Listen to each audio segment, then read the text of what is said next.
Hi children, I am going to continue the lesson Understanding Poverty. Now, let us have a quick recap of what we learnt in the first part of the lesson. We learnt about what is poverty and how the majority of the people in rural areas are facing the problem of poverty, what is chronic hunger, and what are the required calorie intakes for people in rural areas and urban areas, and how this less calorie intake leads to undernourishment, and how this undernourishment causes problems for children and even for adults and sometimes mothers also. Now we have learnt about body mass index, which is used to calculate the undernourishment in adults. And why poverty and how can it be eliminated, that we are learning now. And some of agriculture source of livelihood. For many of the people, how agriculture is the main source of livelihood and what are the problems they are facing. We have learnt so far. Now let us repeat once again. What are the problems being faced by the people who are depending on agriculture? At present, problems faced in agriculture are first of all lack of irrigation facilities, getting loans at reasonable rate of interest, and high cost of inputs. They have to pay much money to buy the inputs from the markets to start agriculture, low productivity, low production, frequent crop failure due to droughts, famines or floods. And these are the major causes for farmers' distress in rural India. Now, let us see what are the steps to be taken by the government. Here are a few steps that the government must undertake to support the agricultural growth. To develop agricultural sector, the government has to undertake certain steps. Now, let us see what are those steps. Timely provision of seeds, fertilizers, pesticides by the government should provide seeds, good quality seeds, fertilizers, pesticides, etc. to the farmer at subsidized rates, because they cannot buy all these things from the market. It will be a burden for the farmers. So, if these are provided at subsidized rates to the farmers, it will be very helpful to them. So, the government should provide good quality seeds, fertilizers, pesticides, etc., which are agricultural inputs. All these must be provided to the farmers at subsidized rates. Subsidized rates means less than the market price, at a price which is lesser than the market price. At that rate, they must be provided by the government to the farmers. And small irrigation projects must be undertaken by the government to provide irrigation to the fields of the farmers, and availability of bank loans. Bank loans must be made available to the farmers so that they can take loans at a lesser rate of interest. They need not pay a higher rate of interest on their loans. And the government should provide market also for the sale of their crops.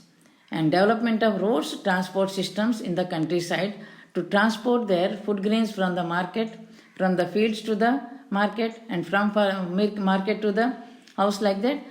To transport these food grains, the development of roads and transport systems is must in the countryside. And in case the crops fail due to floods or droughts and famines, the farmers must be given some assistance by the government. The farmers should get some assistance from the government in case of crop failures. Now, other livelihood options. In Andhra Pradesh, nearly 2/5 of the rural farmers are agricultural laborers, and either they are landless or have very little land. And normally, these people get work for 120 to 180 days in a year. In the whole year, they get work only for 120 to 180 days. And other days, they don't find any work. That means they don't have any income for other days. And especially when crops fail due to pests, floods or droughts, number of days of work are still reduced. In case of crop failure, this number of days of work for the farmers, they are still reduced. And during this time, people migrate in large number to cities because there is no work to do in the rural areas, they migrate in large number to cities and hunger strikes the countryside. Now these people are in country, so hunger strikes the countryside. Article 41 of the Indian Constitution. Article 41 of the Indian Constitution provides right to work. That means each one should be given an opportunity to work for basic living, for leading a basic life, to get his basic needs. Everyone should be given an opportunity to work. That is right to work. And this right to work is provided by Article 41 of the Constitution. And actually, whenever required, the government starts a project. Whenever it is required by the government, it starts a project, and public works also are started by the government. That means construction of roads or construction of starting a new project. All these are done by the government only if it is required. And workers get employment. Whenever such projects or public works are taken up by the government, the workers get employment. But when people require work for their livelihood, there are many people who are in need of their source of livelihood, who are searching for a livelihood. They are not getting it. But when people require work for their livelihood, they could not demand work. See the fun here. Whenever the government needs, it starts a project. Suppose it wants to generate more electricity. It starts a multi-purpose projects on a river. And the workers will get employment. Suppose certain workers are there who need employment for their source of livelihood. They need some work. They could not demand work. They cannot demand any work. Because at that time the government doesn't start any project or any public works. And after struggling for many years, the people's groups, many struggles were led by the people's groups. The Mahatma Gandhi National Rural Employment Guarantee Act, MNREGA, it was passed by the Indian Parliament. Indian government passed an act, MNREGA, Mahatma Gandhi National Rural Employment Guarantee Act. It was passed in the year 2005. And it was a major breakthrough towards protection of livelihoods in rural areas. Because according to this act, each and every person who is eligible to get employment, he must be provided with employment according to this act. Now let us see what are the provisions of this act also. MNREGA lays down that any adult member who is willing to do unskilled manual work, if they are skilled, they will get somewhere else. If they are unskilled, if they are willing to do unskilled manual work and who is looking for work, they must be given work by the government. Those who are willing to do any work, they must be provided with some work by the government. And a rural household can demand at least 100 days of employment in a year. That means according to this MNREGA Act, in rural areas, people are eligible to get 100 days employment, minimum 100 days employment in a year, and for which they will be paid not below the minimum wages. And activities like water conservation, water harvesting, drought proofing, including afforestation, growing the forest, tree plantation, all such types of activities are done by these people who work under this act, MNREGA. In rural areas, mostly these types of works are done. Provisions of irrigation facility, to provide irrigation facility, land owned by the households belonging to SCs, STs, renovation of traditional water bodies, including desilting of tanks, all such work, construction of any project, construction of roads, all these works are taken up by the government under MNREGA. And the workers who demand work, they can work in these construction works or in these activities, and they are paid by the government not below the minimum wages. Either minimum wages or more than minimum wages are paid to the workers. That is MNREGA. And this MNREGA, which was passed in 2005, it aims to provide 100 days of wage employment to every household to ensure livelihood security in rural areas. This act provides security for livelihood in rural areas for each and every household. And 1/3 of the jobs under this MNREGA have been reserved for women. And if the government cannot provide employment, it provides unemployment allowances to the people.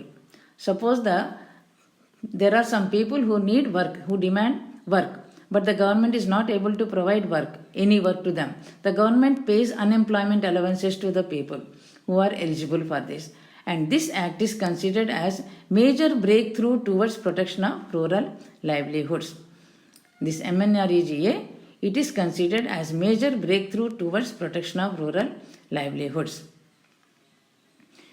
Now, let us see social audit in Andhra Pradesh. What is this social audit?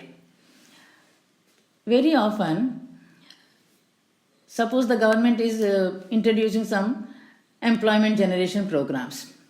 Many employment generation programs have been introduced by the government. PMGY, PMRY, like this, many programs are there which are introduced by the government. All these programs, there is a complaint against all these government employment programs which are introduced by the government. And the repeated complaint of these programs is about corruption. That means corruption takes place in many of these programs while implementing. That means the benefits of the schemes which are meant for the people, they go to those who are in power and the contractors. Either the contractors or those who are in power, they are enjoying the benefits of these schemes and programs, not the poor people who are meant to receive the benefits of these programs. Whereas the poor, they receive much less than what is officially claimed.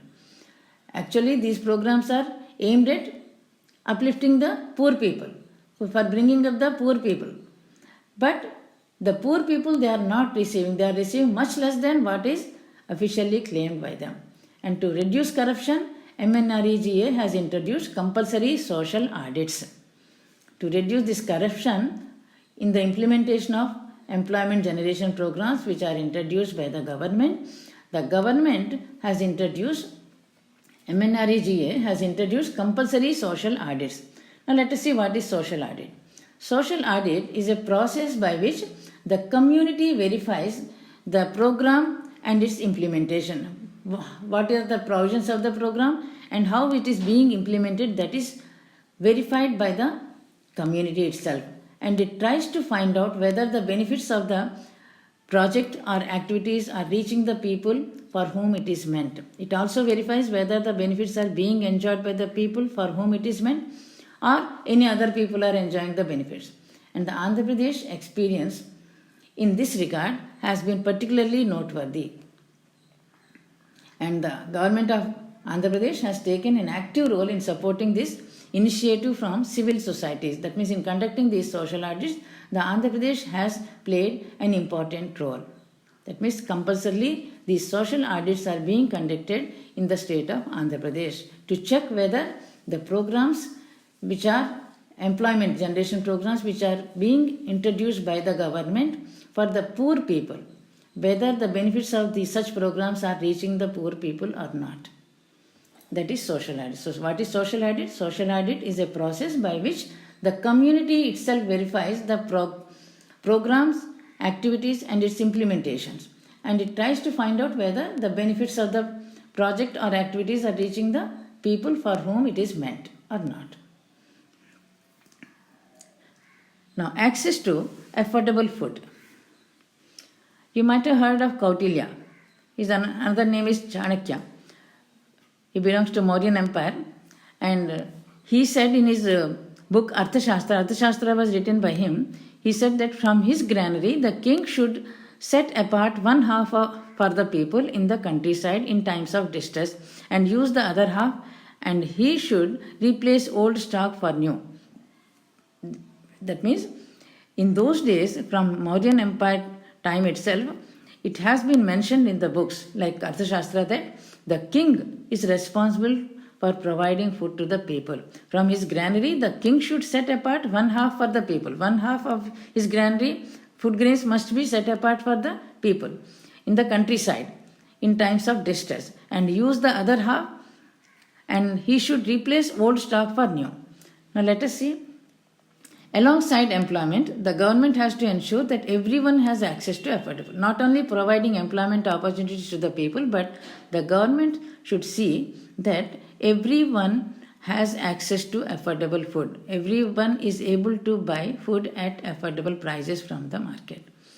Employment and income, they cannot do much. If only employment is provided to the people and if they get some income, it is not enough, because if the prices of essential items are very high, suppose the food items prices are increased too much, then what is the use of getting employment or income? It is of no use. The major way in which the government tries to ensure that the essential items are affordable is to sell food grains through the ration shops. And already you might have heard of this program, PDS, Public Distribution System. The major way in which the government tries to ensure that the essential items are affordable is to sell the food grains through the ration shops at a fair price. That is why these shops are called as fair price shops. Ration shops are also called fair price shops. The government buys the food grains from farmers. Already we have discussed about it. 1/3 of the produce from the farmers is purchased by the government by announcing minimum support price, and then this stock is stored in the FCI godowns, and then these stocks are only supplied to the ration shops, and ration shops keep stocks of food grains and other essential items like sugar, pulses, kerosene, oil, etc., and then these items are sold to the people, and prices at the ration shops are lower than the prices in the market. Now, the system of ration shops distributing food grains and other essential items is known as public distribution system. When all these items, food grains, kerosene, pulses, all these are stored in the FCI godowns and they are supplied to the ration shops. Through ration shops, they are sold to the people who belong to the below poverty line. And this system is called public distribution system. And this PDS has existed in India right from the time of independence. This public distribution system is existing in India, and it has played a very crucial role in providing food to everyone, both in rural and urban areas also. Each and everyone is provided food through this public distribution system, and it is existing in India since the time of independence. And there were, of course, some problems in the functioning of this system, but the system is there, it is existing. At some places, the ration shops would not open regularly or on time. These are some of the problems, common problems. The food grain stocks would be adulterated with the intention that no one buys it. Adulteration takes place in ration shops, and ration shop owners, they sell the food grains to other shops rather than to the public. Instead of selling it to the BPL families, they sell it to the other shops, and they say that there is no stock. Stock did not arrive to the poor people when they come, and many people, including the poor, would not receive ration. And performance of ration shops was not so good as expected in the poorest states and the poorest regions of India. And this public distribution system, it functioned very well in the southern states of India like Tamil Nadu, Kerala, Andhra Pradesh. In these states, this public distribution system functioned very well. Now, the problems of PDS. First of all, in implementing this public distribution system, better steps should be taken by the government. That means it needs, this public distribution system needs better implementation of the program. And because this PDS, public distribution system, is functioning well, as I told you just now, in the southern states like Kerala, Andhra Pradesh, Tamil Nadu, it is functioning very well. And it is definitely possible to improve the functioning of public distribution in all the states throughout the country if only everyone would try. If everyone pays attention to it, and if everyone tries to do it, if everyone is committed to it, this public distribution system can be improved throughout the country. However, the Indian government had some other plans, and around the year 1997, the government has decided that to provide food grains through ration shops only to the poor. From 1997 onwards, the government has decided to provide food grains through ration shops only to the poor, and the remaining would buy from the market. So only the poor people were provided from 1997 onwards through ration shops. And to implement this new policy, public distribution system, new policy, the government needed to know how many poor people are there in the country. And there were some BPL surveys conducted in the villages to know how many poor people are there, and these surveys take into account the family's income, what is the main source of livelihood for the family, number of meals per day they take, their clothing, housing, migration, all these are taken into consideration while deciding who are poor people. To decide whether the household is a poor household or not, all these were taken into consideration, and based on the survey results, 3 types of cards were issued by the government. And these 3 types of cards were BPL cards, that is below poverty line cards, and APL cards, above poverty line cards. Antyodaya cards. Antyodaya cards, poorest of the poor. Poorest of the poor get the Antyodaya cards. BPL, APL and Antyodaya cards. And only to these card holders, the food grains were supplied through ration shops. Now, quantities and prices of ration shop given to each card holder are different. Antyodaya card holders, they get 35 kgs of food grains per month, depending on the number of members in the family. For example, Antyodaya card holders are entitled to get 35 kgs of food grains, rice and wheat per month per family. And the BPL card holders in Andhra Pradesh, they receive 4 kgs of food grains per head, not exceeding 20 kgs per family.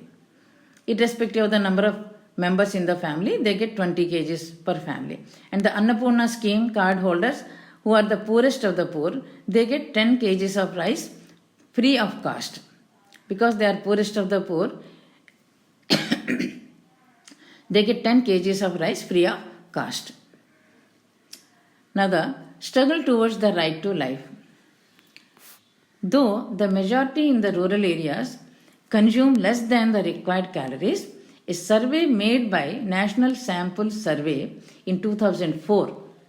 A survey was made by National Sample Survey in 2004, and this survey revealed that not even 3 out of 10 families had BPL and Antyodaya cards. Thus, a large number of people who were earlier benefited from public distribution system were not covered under this new public distribution system. After 1997, when the food grains were supplied only to the certain card holders like BPL, APL and Antyodaya card holders, then a large number of people who were earlier benefited from the old PDS system, they were not covered under new PDS. And many landless people and poor people did not get BPL cards. And on the other hand, see the fun, some well-off families got the BPL cards. And again here we can see malpractices. And as you know, the government buys food grains from the farmers by announcing minimum support price, so that the farmers will not be at loss and they can get back their investment plus minimum profits. And all these are stored in FCI godowns. Sometimes these grains are rotten or eaten away by rats also. And now, since the food grains are supplied only to Antyodaya card holders or Annapurna card holders, there are unsold stocks left even in ration shops, because they are now supplying only to the BPL card holders and Antyodaya card holders. Much of the stock is left even in the ration shops. Unsold stocks are there. And yet sometimes there is a feeling that the government is not able to supply food to all. Still, sometimes the government feels that the government is not able to provide food security to all the people. Though there are unsold stocks in the ration shop, unsold stocks in the FCI godowns, there is a feeling that the government is not able to provide food security to all the people. And this is clearly a violation of right to life. And now, right to food also is part of right to life. Because life is not possible without food, right to food also has been made part of right to life. And many civil rights groups have filed petitions against the government for violation of right to life. And they also demanded that each family should be entitled to more food grains than they are getting presently. And due to Supreme Court ruling and continuous pressure from ordinary people, because the ordinary people, they are struggling since long time so that these programs are implemented sincerely and they get the benefits. Because of the Supreme Court judgment and also the continuous pressure from the ordinary people, many changes have been brought in the functioning of the government programs. But still, many more changes are needed. Now, in this chapter, so far we have read about the right to work and right to food. Right to food is also part of right to life. Right to work is also part of right to life, because we need work, we need money, and we need money to buy food. So, right to work, right to food, all these are part of right to life. And both the right to work and right to food, they are absolutely necessary to escape from hunger. If we want to get rid of hunger and poverty, right to work and right to food should be provided to all the people. If the people are provided any employment opportunities, they can get income and they can buy food. Right to food, to get food. If they are provided food, then they can get energy, they can work more and they can earn money. To escape from the poverty and a life of dignity, however, means much more. The people must first escape from poverty, and then poverty must be removed from their lives, and they should lead a life of dignity. And it includes health and education. A dignified life means it includes health and education, shelter and clothing, water and sanitation, pollution-free air, energy and infrastructure, security, non-discrimination, not to be discriminated against anyone in the society, equality of all the people, democratic participation. All these are required for leading a dignified life. And these economic and social rights are again part of right to life. As I told you, right to work and right to food, both are part of right to life. And the society or the government has to work towards this expanded meaning of the right to life. Right to life means right to work and right to food. That means right to work is also a fundamental right. Each one should be provided an opportunity to work, and each one must be provided with sufficient and nutritious food. And if these two are done by the government, there is no doubt about leading a dignified life for each and every citizen. So the government should work towards this expanded meaning of right to life. And that is the end of the chapter. As usual, I am giving you homework. Read full lesson, underlining all the important points, and complete the blanks in the material.